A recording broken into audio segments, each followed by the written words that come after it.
Welcome to Flickering Myth Gaming's 7-Day Replay, your weekly breakdown of the biggest and weirdest news in gaming for the week. I'm your host, Gerald James, alongside Alan Christian. Alan Christian. You usually introduce me. Through a curveball. Thanks. Keep me on my toes. It's been a big week. We're going to break it down for you into bite-sized, digestible chunks. So the first story of the week comes from Sony purchasing Bungie for $3.6 billion. Of course, Bungie being the studio that gave us Halo, not on PlayStation, obviously. Now they work on Destiny. And of course, the big thing here is, why would anyone pay $3.6 billion for Destiny? But that wasn't the case. It's Marathon. That's what they bought. They bought Marathon. Marathon IP. No. Of course, this was to bolster Sony's live services division, essentially, because it's came out since that they have 10 live service games in the pipeline. I don't necessarily hate live service games. I feel that they have a place, but this is a big investment in that side of things. And what's interesting is not only did they buy the company of Bungie for $3.6 billion, which also let it be known that they have said that they're going to still be self-publishing Destiny 2. It's not only going to be on all platforms it's on now. They want to bring it to more platforms. There's not more left. Like, you got Switch, you've got mobile phones, which might tie into another story, but there's not further else to go, right? No, not really. So it's interesting that Sony's like, no, you get to keep your IP. You get to just publish it wherever you want. We just want you. Yeah, it's an investment in people. It's an investment in, having competent experts in things that they want to do otherwise. Because you don't pay this kind of money and only get Destiny. Yeah. And not only that, but they've also put aside $1.2 billion for bonuses and such to keep the company that they have, like keep the same employees. It's a retention bonus program that they have set up. Of course, they're not going to pay it all out at once. It's going to be like, hey, you stick with us for 10 years, you're going to see $1 million here or something. But this is really an investment in a bunch of people who are, as loath as I am to admit it, probably the second smartest people in the room when it comes to live service games. Yeah. The first being those Fortnite guys, because they're pretty good at it. Yeah. This is just an interesting purchase precisely because it's not an IP purchase. Mm-hmm. You don't usually get these kind of big multi-billion-dollar deals and not have like a stockpile of lucrative IP there. Right. So this definitely isn't for what they bring to the table from their past. It's what they can do for the future. Yeah. It also is not a response to the Activision purchase because it couldn't be. Right. There's no way. It's not like you go, oh, dang, we've got 3 weeks to buy up another company. Yeah. Who's on the table? No. Yeah, exactly. No, this has been apparently planned for, I think they said 6 months or so. So this, has been in the pipeline.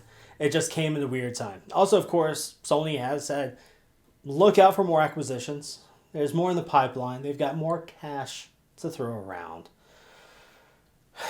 So, there's that. In some cases, like with Activision being purchased by Microsoft, it was a necessary evil. Activision wouldn't exist if they didn't get purchased, and it's better by Microsoft than by, say, Tencent, right? Yeah, sure, I guess. And with Bungie, since it's just really a studio and not a publishing company, it's not the end of the world. Right. This is just a really high profile dev bought. I don't know. A lot of people are really upset or really worried about all of these two conglomerates gobbling up all of these studios.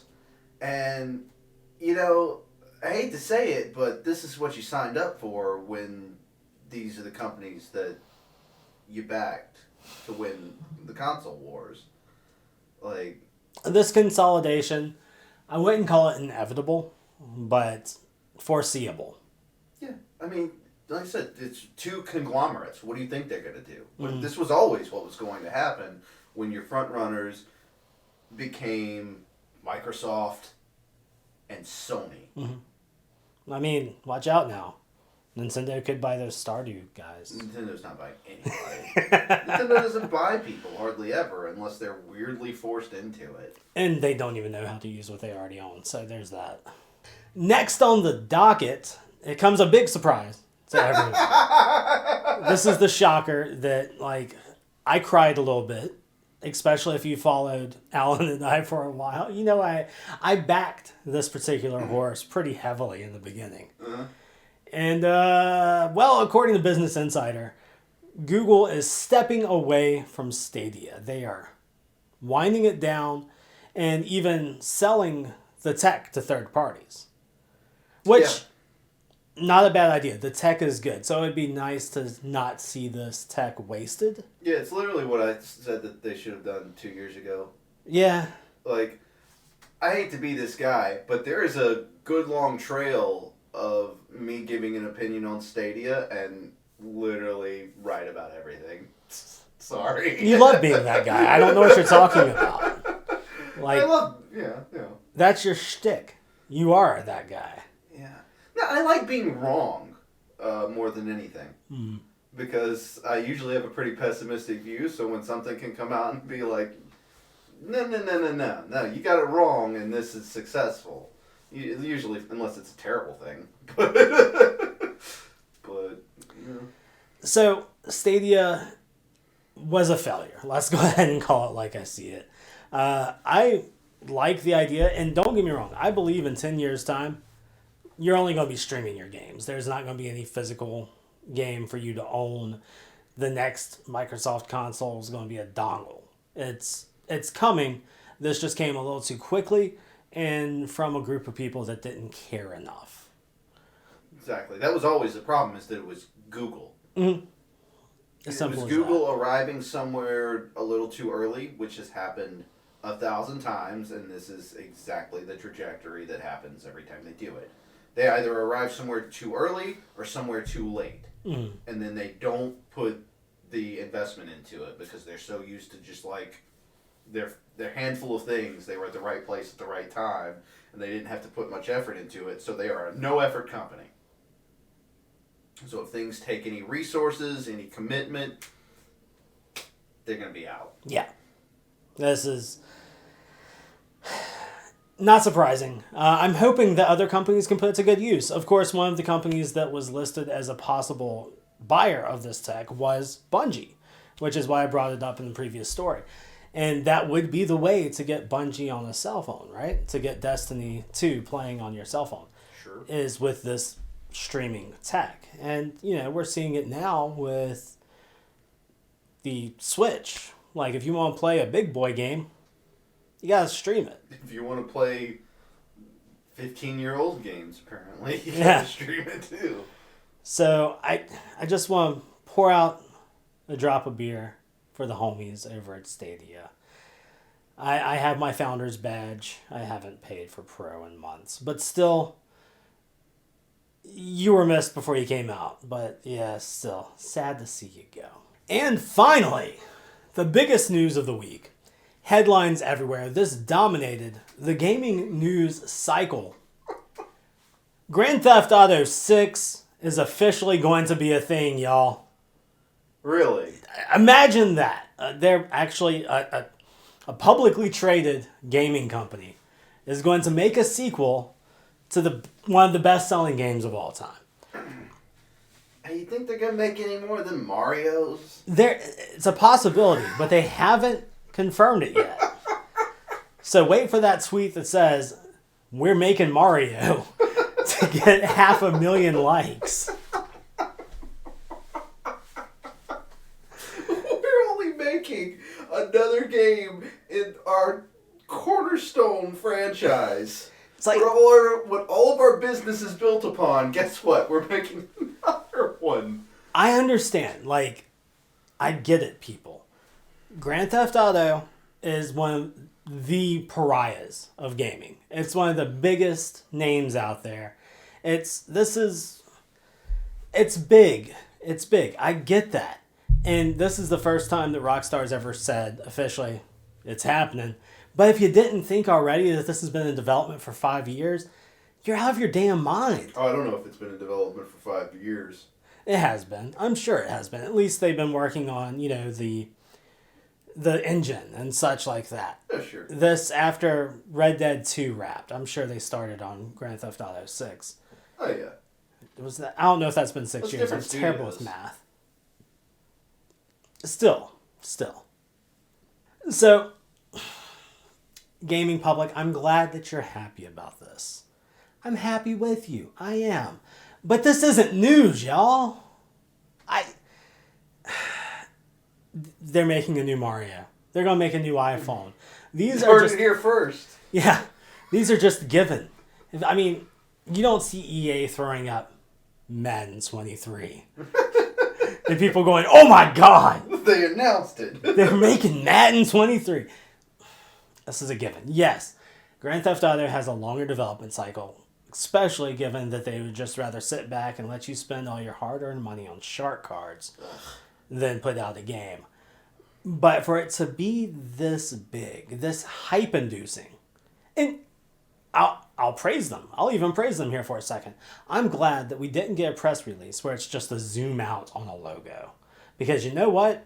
There's plenty of other companies that would have done it that way. Yeah, and this is equivalent. Like, this is the much cheaper way to do the same exact thing. And it's, going into FY23 with a little bit of goodwill under your belt. Because, my God, Rockstar, you lost a lot of it last year. This is just damage control. Yeah. It's like, please, don't sell off all of our stock. I promise. It'll be okay. It's fine. All right, as we move away from games that will surely come out in the future sometime, somewhere, let's talk about games coming out next week. And by God, we are firmly in the holiday season. And by that, I mean, I guess, Valentine's Day holiday. Because this is when we start to see the big hitters dropping. On the 8th, we have Ollie Ollie World coming to everything, which is a charming little side-scrolling skateboarding game. I played the first 2 Ollie Ollie games. They're fun. You'll probably have a good time with them. Then we also have, on the same day, Sifu, coming out to the PC and the PlayStations.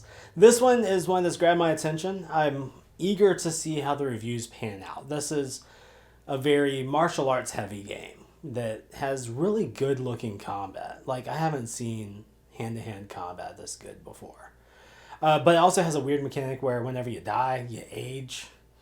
So, yeah, it's weird, but I kind of like weird. I'm looking forward to seeing how it plays out.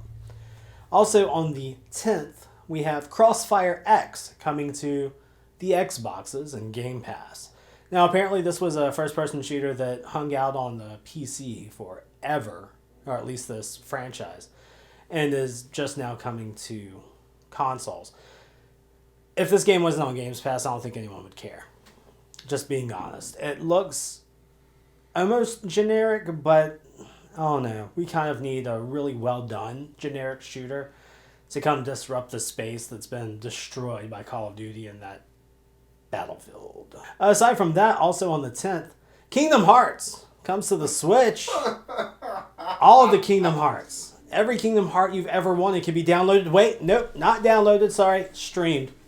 Can be streamed to your Switch. So, if you got a little nostalgic back when I was talking about Stadia, same thing on your Switch. Just pay them full price and then you can stream these games. 15-year-old games, right? PS2 titles. One of them was for PS4. That's fine. Yeah, 3 I can understand, I guess. 1 and 2, that's an insult. Yeah.